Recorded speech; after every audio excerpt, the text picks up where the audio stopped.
Nah, sekarang kita udah ada di Tugu Proklamasi nih guys. Tugu Proklamasi ini tepatnya berada di Jalan Proklamasi nomor 10 di Pegangsaan, Menteng, Jakarta Pusat. Nah, taman ini buka mulai pukul 6 pagi sampai jam 4 sore. Taman ini merupakan salah satu saksi bisu kemerdekaan negara Indonesia. Nah, di sana juga ada monumen dari patung Insinyur Soekarno, Muhammad Hatta, juga ada monumen dari patung naskah proklamasinya. Yuk kita lihat guys. Assalamualaikum warahmatullahi wabarakatuh. Halo semuanya, kami dari kelompok. Nah, kali ini kami akan menyusuri ataupun menjelajahi museum-museum yang ada di DKI Jakarta. Namun sebelum itu, izinkan kami untuk memperkenalkan diri terlebih dahulu. Saya Aisyah Putra Amalia dari absen 1. Saya Syirul Amara dari absen 30. Saya Muhammad Kampal Rizky dari absen 20. Saya Nabila Dayazara dari absen 24. Saya Zaskia Alhanisa dari absen 36. Saya Nerifa Witriana dari absen 24. Saya Asri Ulansari dari absen 8. Ikutin kita terus ya. Dadah!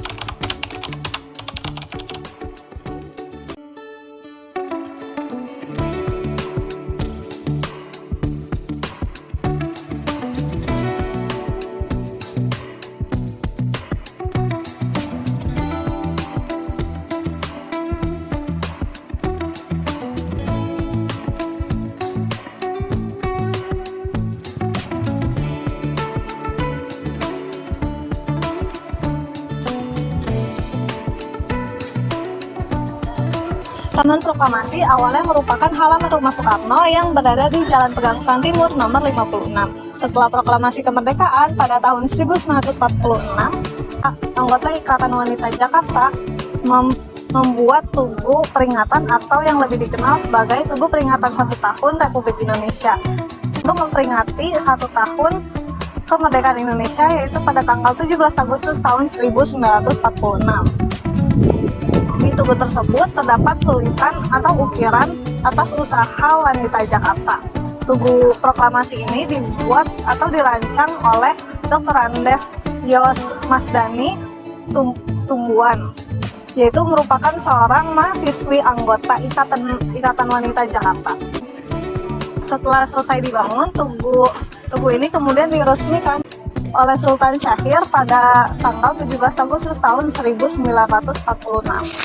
Di sini ada Tugu Proklamasi, yaitu Tugu Peringatan 1 Tahun Republik Indonesia.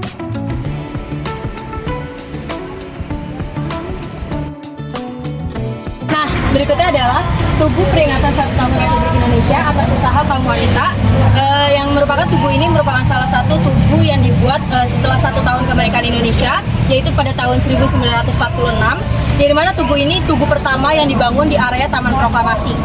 Nah, tugu ini merupakan awalnya juga tugu ini sebut Tugu Proklamasi. Pembangunan tugu diprakarsai oleh Ikatan Wanita Jakarta dan beberapa tokoh perempuan atau pejuang wanita, dibaliknya antara Jo Masdani, terus juga ada Mian Wiranata Kusuma, terus juga ada Zusratulangi, Zubaida, dan Nyonya Gerung. Dan ada pun arsitek yang membuat tugu tersebut adalah Mas Dani Tumbuan, yang saat itu masih menjadi mahasiswi dan juga kaum ataupun anggota Ikatan Wanita Jakarta.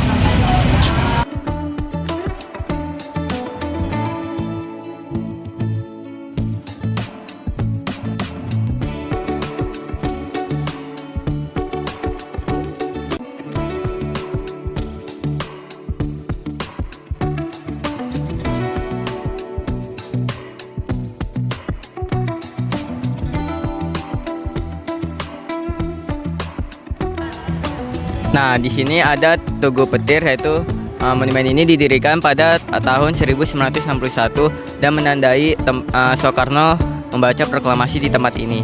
Nah, di tugu ini terdapat logo petir di atasnya dan berdiri setinggi 17 meter. Nah, logo petir itu menyimbolkan bahwa Indonesia itu pada saat kemerdekaan itu merdekanya secara tiba-tiba seperti petir yang menyambar pada siang hari. Nah, untuk di tulisan yang di logam sana itu terdapat tanggal dan proklamasi itu dibacakan, itu tanggal 17 Agustus 1945. Nah, sekarang kita berada di Monumen Pahlawan Proklamator Soekarno-Hatta.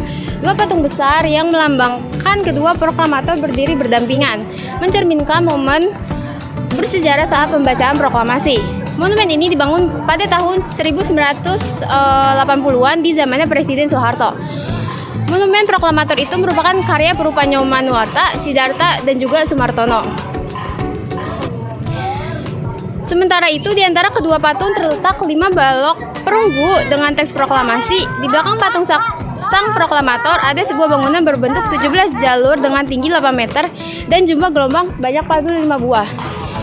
Ini melambangkan tanggal proklamasi Indonesia yakni 17 Agustus 1945. Nah, di sini kita bisa lihat sendiri ada monumen patung dari Insinyur Soekarno ditemani dengan Muhammad Hatta.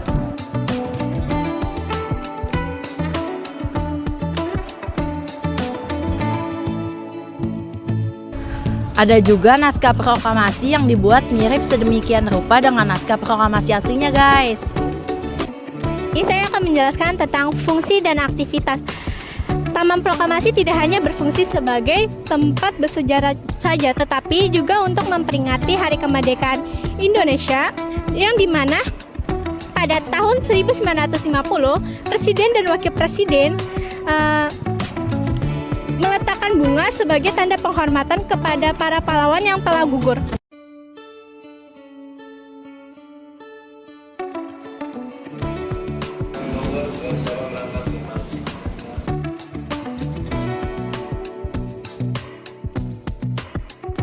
Halo guys, sekarang kita berada di Museum Mandiri. Nah, museum ini berada di Jalan Lapangan Stasiun Nomor 1, tempat berada di depan Stasiun Jakarta Kota. Nah, di sini kita akan menceritakan sejarah-sejarah dan peninggalan-peninggalan yang berada di Museum Mandiri. Ikuti terus ya perjalanan kami. Bye-bye. Oke, sekarang kita mau masuk ke Museum Bank Mandiri.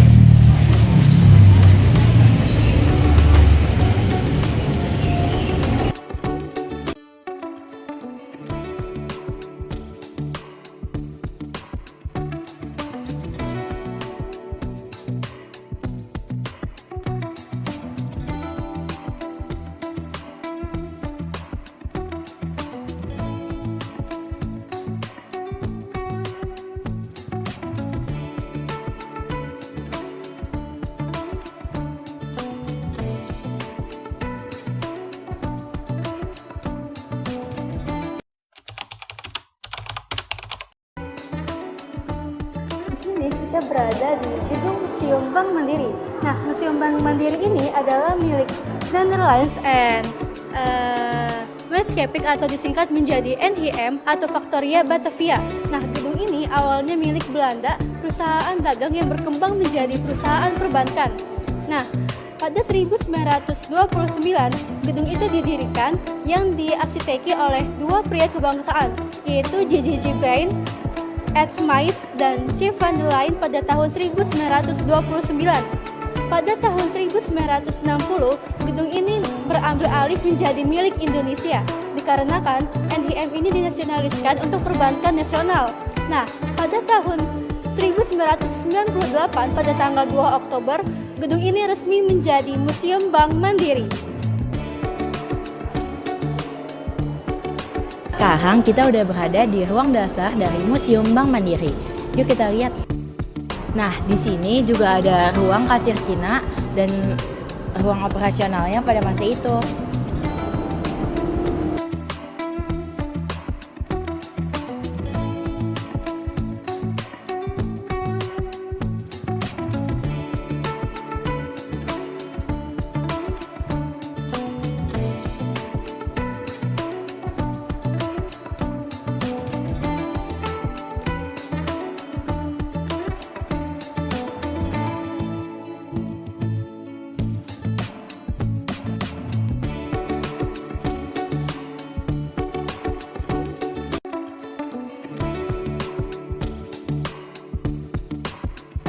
Nah, di sana juga ada ruang sejarah yang bakal buat kita menyusuri ruang waktu. Yuk.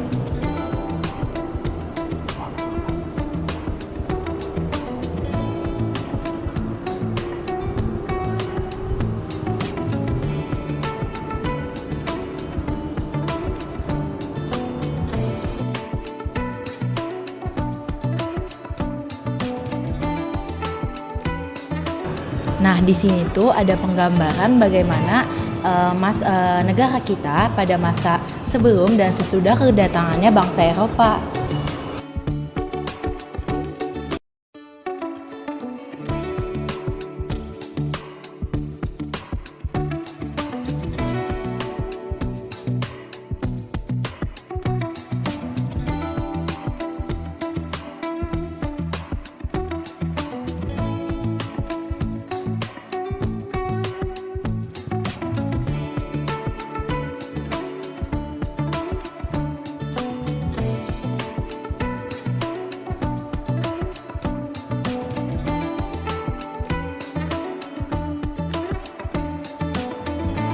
Di sini juga ada gambaran dari koleksi bank-bank Indonesia mulai dari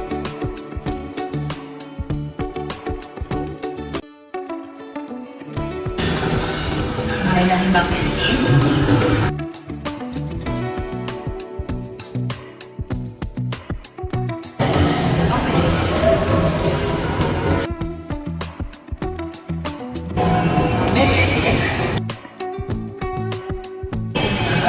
Bank Indonesia.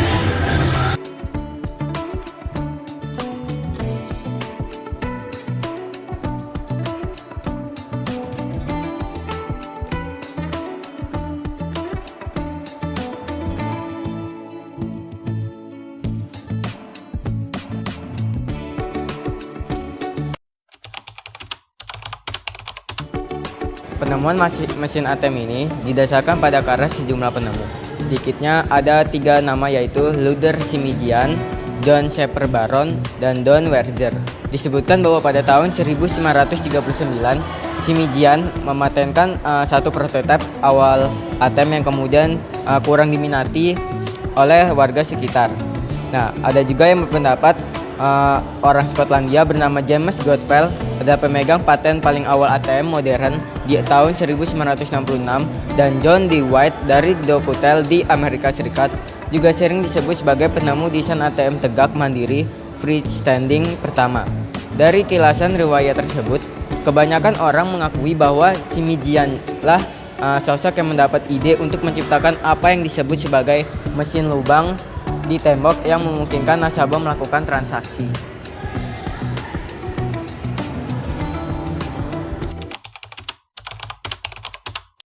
B.J. Habibie dan juga Bank Mandiri.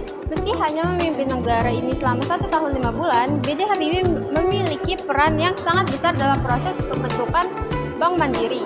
B.J. Habibie adalah orang yang memutuskan untuk membentuk satu bank BUMN yang bisa menjadi ujung tombak dunia bisnis perbankan di wilayah Asia Tenggara. Kemudian ia memberi nama Bank Mandiri.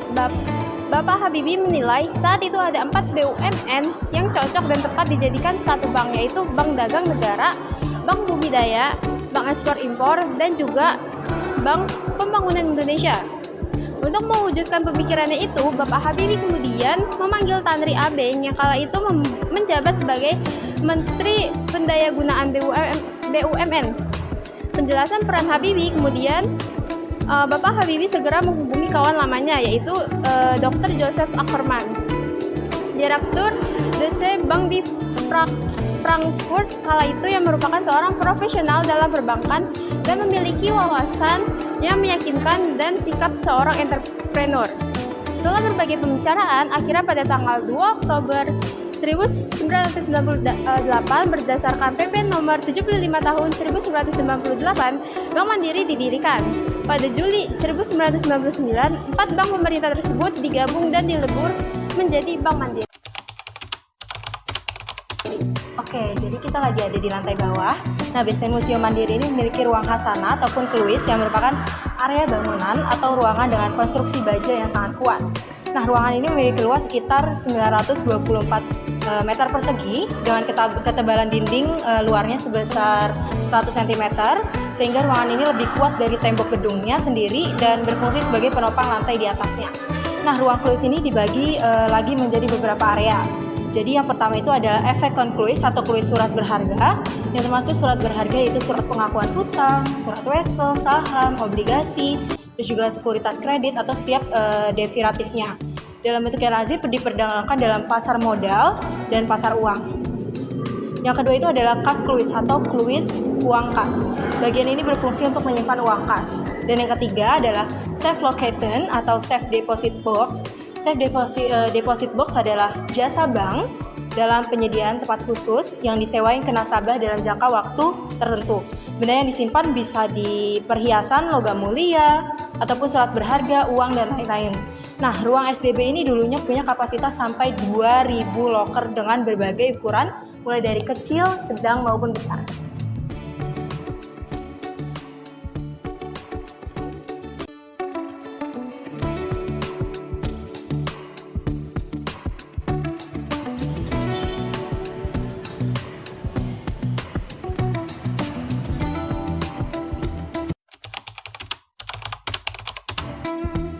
Oke, di sini kita dipaparkan oleh kaca besar yaitu kaca pati, yang dimana kaca pati ini menggambarkan 4 musim, yaitu tokoh nakoda kapal Belanda Cendere de Houtmake yang mendarat di Banten pada tahun 1596. Nah, kaca pati ini tersebut disumbangkan kepada Presiden NHM ke-10 NECJ Karvan Atlet atau nama ratu kerajaan Belanda.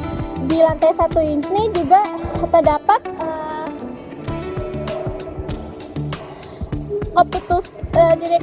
keputusan direktur yang mengambil keputusan, dan ada foto-foto direktur yang pernah menjabat di Bank Mandiri.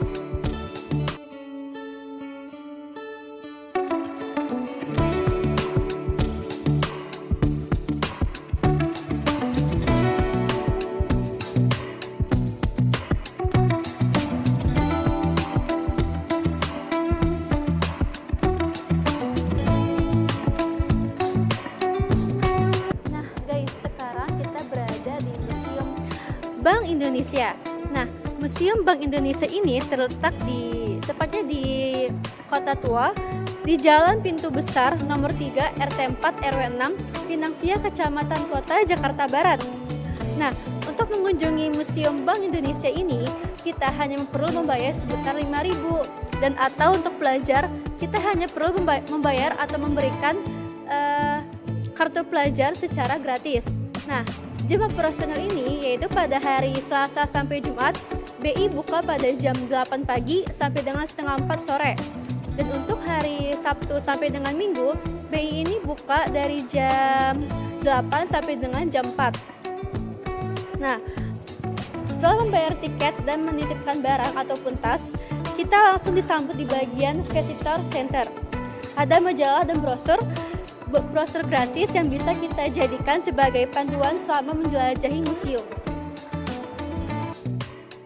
Indonesia ini tidak hanya menampilkan mengenai sejarah-sejarah banknya tersebut saja, tapi juga menampilkan ke masa kependudukan Jepang dan juga Belanda, serta juga mereka memajangkan peninggalan-peninggalan Jepang dan juga Belanda seperti pakaian, terus juga ada mata uang mereka, terus juga ada peninggalan-peninggalan lainnya yang bisa kalian lihat di sini. Jadi di sini saya akan menjelaskan sejarah tentang Museum Bank Indonesia. Awalnya merupakan gereja umat Kristen Protestan yang dibangun pada 1625 pada 1628. Gereja dibongkar untuk menerapkan merias besar saat serangan pasukan Sultan Agung ke Batavia. Seiring waktu, bangunan ini berfungsi menjadi rumah sakit, lalu dijual ke Firman Dagang sebelum menjadi De Javance pada 1853. Setelah dinasionalisasi, gedung ini menjadi Bank Indonesia yang beroperasi hingga 1962 sebelum pindah ke Tamrin, Jakarta pada 2006. Gedung ini diresmikan sebagai Museum Bank Indonesia. Museum ini menyajikan informasi tentang Perang Bank Indonesia dalam sejarah. Yuk langsung aja kita lihat di dalam BI itu ada apa aja sih?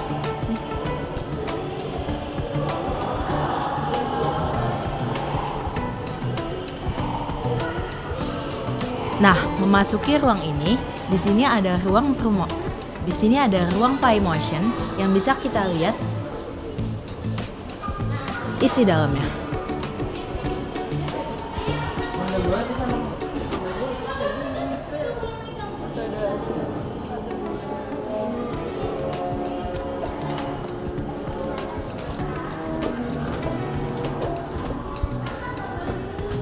Nah, selanjutnya di sini juga ada ruang teater yang biasanya akan ditampilkan film yang berdurasi 15 menit. Biasanya film akan diputarkan pada jam 10 atau jam 1 siang.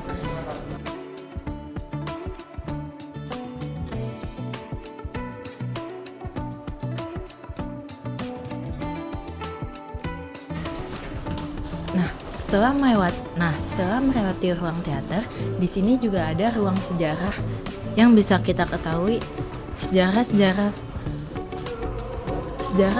yang membangun perekonomian pada masa itu.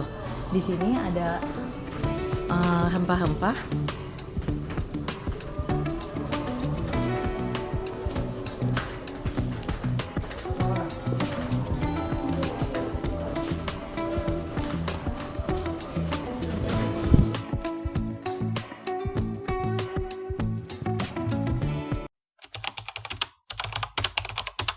Sekarang kita berada di ruang perundungan. Ruangan ini awalnya bagian dari Binet Hospital, yang dimana saat gedung ini digunakan oleh DJB tahun 1928, ruangan ini difungsikan sebagai ruang rapat direksi. Nah, ruangan ini mengalami perubahan seiring renovasi di gedung DJB di tahap 2 tahun 1922. Hasil renovasinya ini bisa kita lihat sampai sekarang, yang dimana dinding keramik hijau ini yang sangat menyejukkan dan juga mengalirkan energi positif di dalam berbagai pengambilan keputusan. Nah, sejak saat itu ruangan ini dikenal dengan ruang hijau. Nah, tapi di akhir masa DJB, ruangan ini sudah berubah fungsi menjadi ruang kerja bagi FDLI sentral, yang dimana administrasi pusat. Nah, fungsi ini kemudian diteruskan oleh BI ditambah dengan ruang baru dengan sekat kayu sebagai ruang kerja bagian lainnya.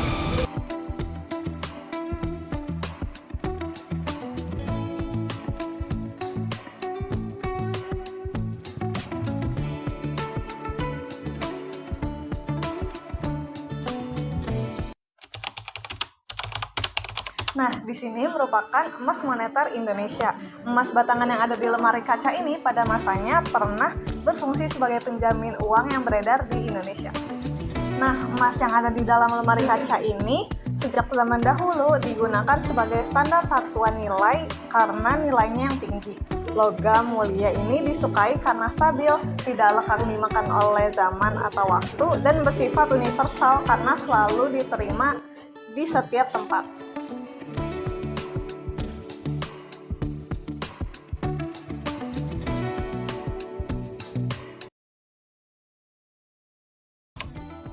Selanjutnya kita berada di ruangan melunasi nih teman-teman. Ruangan ini juga tidak kalah serunya karena kita bisa tahu perkembangan uang koin dan juga kertas dari masa ke masa. Mulai dari masa kerajaan, masa kolonial, awal kemerdekaan Republik Indonesia, uang pemerintahan, uang token, hingga uang khusus, yaitu uang yang terbuat dari emas ataupun perak, dalam rangka memperingati peristiwa penting atau juga untuk tujuan tertentu.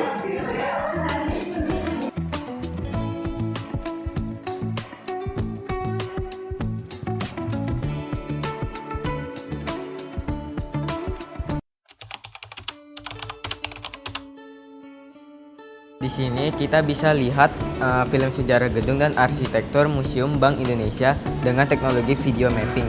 Kalau kata anak zaman sekarang sih keren parah. Nah, kapasitas terbatas cuma untuk 20 kursi dan pastinya gratis. Gak ada biaya tambahan untuk tiket immersive cinema ini. Nah, untuk jam tayangnya ada di jam 11 siang dan jam 2 siang.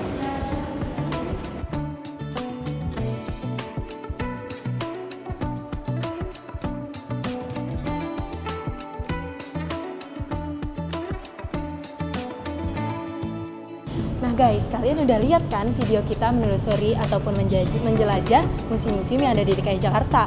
Mulai dari Tugu Proklamasi, Museum Bank Mandiri, dan juga Museum Bank Indonesia. Nah, kalian tertarik nggak untuk datang ke museum-museum yang udah kita jelajahi? Kalau kalian tertarik, yuk guys datang ke museum-museum yang ada di DKI Jakarta. Dan kita bisa melihat sejarah-sejarah yang ada di museum-museum tersebut. Guys, itu dia sekian keseruan dari kami. Terima kasih sudah nonton. Kurang lebihnya mohon maaf. Wassalamualaikum warahmatullahi wabarakatuh.